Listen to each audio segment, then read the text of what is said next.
Beats and viewers? My name is Kiss, and welcome back to KTV Network. Today I'm reacting to what happened to character identity, Tekken 8. Alright, so let's see what Boogard MG has for us. Let's watch.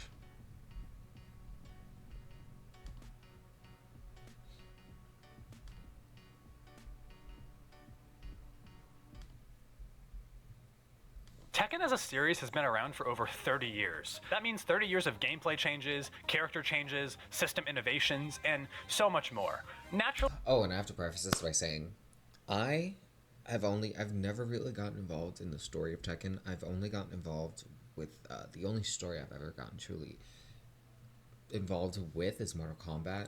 Tekken and Street Fighters are the only games that I have played as an arcade mode, because they were just fun to play. But I never really got invested in the story. I know this guy has a problem with the other guy that's a demon. Like, the other dude that kind of looks like him. Really, when you've had a fighting game series that's been getting new iterations for that long, people are going to have some pretty serious attachments to the characters. I mean, they've been building their roster for so long. A lot of people who are watching this video have probably been playing their main for 20 plus years.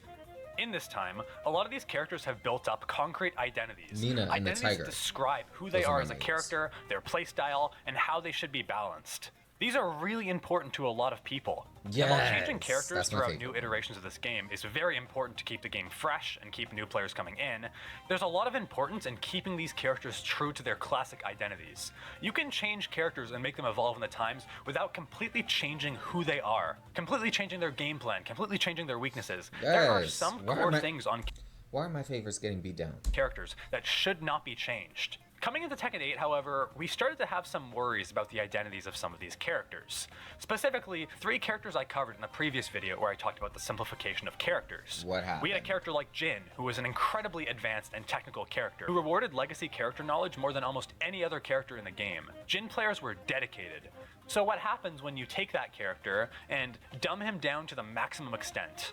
You make him a super simplistic character who has no weakness. His execution demands, gone. His core drawbacks, being his lack of strong range and Oki, are removed. And let's take this character who was previously known for having to use a ton of different attacks for very specific purposes, a bunch of god moves that just do everything and remove all the thought process. It wasn't just Jin though. Law was another character who really disappointed people at launch. This character had some of the biggest execution demands in the entire game. Getting a good DSS cancel took years, and people had been working on these skills for so long. So what happens when Namco decides to remove all of that execution that rewarded legacy skill to make the character more accessible for people? There's plenty of other characters and base. They carried on the moves. That's something I didn't think about. I didn't think about that. That's right. Mortal Kombat also did. Mortal Kombat do the same thing? Did they carry on certain moves?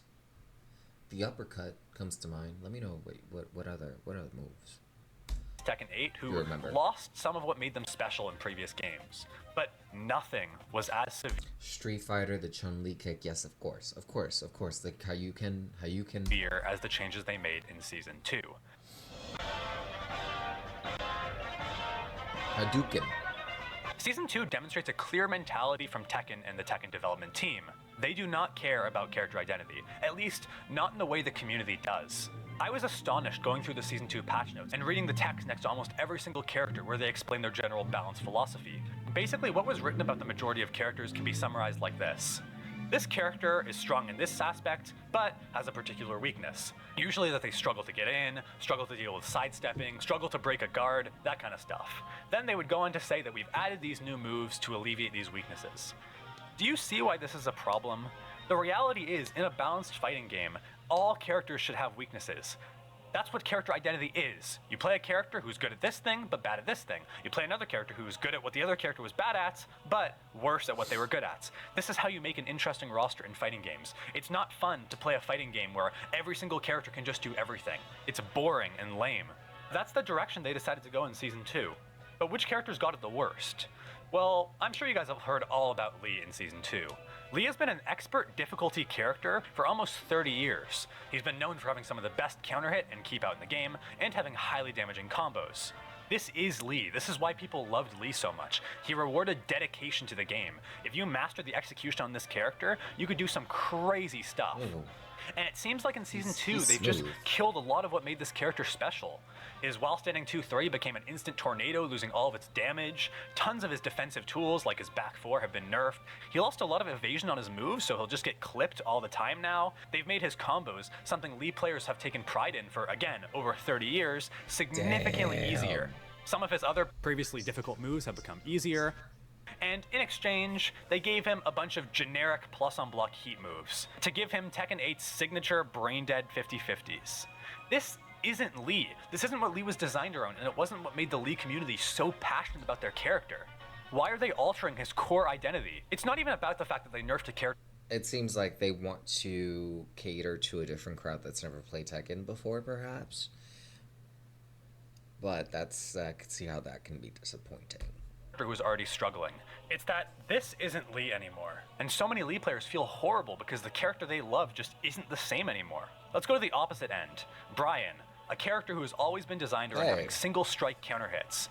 Brian has been incredibly strong since the game came out. So what happens when they give him a crouching 50-50 with his new crouching hatchet, which he mixes up with while standing 2? Why would you give a character whose identity has always been single hits and lacking a 50-50 a strong 50-50? What are they doing? How did anyone on the balance team think this was a good idea? Yeah. Or we can look at a character like Steve. Steve rewarded dedication to his character unlike almost anyone else. He was designed around having amazing pokes and counter hit tools, but would struggle to open his opponents up, lacking strong lows. He really needed you to press into him for him to be effective. And that was Steve. That was what made the character so awesome. So you can imagine my surprise when I read the 2.0 patch notes, and the first line was this. In Season 2, Steve has undergone various adjustments to make him easier to use and expand his offensive options from his special stance, Lionheart. Okay, there is so much wrong with this. The fact that they said he's gone various adjustments to make him easier to use. They're catering to a certain crowd. And it makes sense why every character would have their drawbacks. You know, it's what caters to certain people that want to play as that character. Did anyone want Steve to be easier to use? What made the character so cool was how difficult he was. Not every character needs to be pick up and play. Again, what makes Tekken so unique compared to other fighting games is we have some very easy characters. And that's the rewarding system for all of that. You know, I guess that's what's making a bunch of gamers come back to play this game, aside from the graphics and all that. And the fluid movements. And we have some characters who are unlike anything else you'll find in fighting games. Some of the most difficult characters ever. They've made this character who is very complicated and very nuanced, significantly more simple. Now they'll constantly transition into Lionheart for more brain-dead 50-50s where your best options is just take a guess. Oh, and they've given him a plus 11 on block into stance heat move. Great. I'm not going to pretend I'm the most well-versed in Steve. He's still a character I'm trying really hard to figure out. But FeedDX's video on why he's taking a break from Tekken 8 explained this really well. He went through all the unique situations that have just been completely removed in favor of taking a guess. I can't believe they did this to Steve. There's tons of other characters too, like Hwoarang, a character who's been known for being incredibly difficult to play, but having many levels of nuanced mix-ups. The mind games on this character were crazy, and now they've been so dumbed down to the point where one of the best Hwoarangs in the world just thinks he's brain dead. I recently did an interview with Speedkicks, and this is what he had to say about Season 2 Hwoarang. Brain dead. I think he's really brain dead. It's two major changes to him that make me feel that way. Down 3+4. Tracking one, right? It's a homing low, has more range than basically all of his moves combined. It on counter hit, it's plus 31 on hit, and left flamingo, right? So, I mean, honestly, the main thing you're doing when you're playing Hwoarang is thinking about how to close that gap, right? Thinking about the little tricks you have to do to like get in their head and bait their whiffs and make them uncomfortable trying to control their space so you can go in and hit them. With that move, it kind of automatically does it. On top of that, the right flamingo 4-3, the other new move, it keeps his offense going in a stance where he normally ends his offense. Right? So right flamingo is usually where your strings kind of end, but now he can just do the mid that's +4 on block and keep it going back in the left flamingo and just basically the way you felt fighting Hwoarang when you were like Mighty Ruler. That's actually how Hwoarang plays now. So much nuance has been lost. It doesn't matter if he's better or worse. This isn't what made Hwoarang Hwoarang. We can look at a character like Zafina, who, as annoying as she is, had a clear and notable identity. She was a huge stance mix-up character. She looked like a So bad what does Namco bitch. do? They decide to nerf a lot of her stance stuff and instead give her a ton of new Azazel attacks. They just want Zafina to be the Azazel character. Wow, all of her moves use Azazel's hand. I get that they're trying to make her stand out more, but this is removing what so many people love about the character.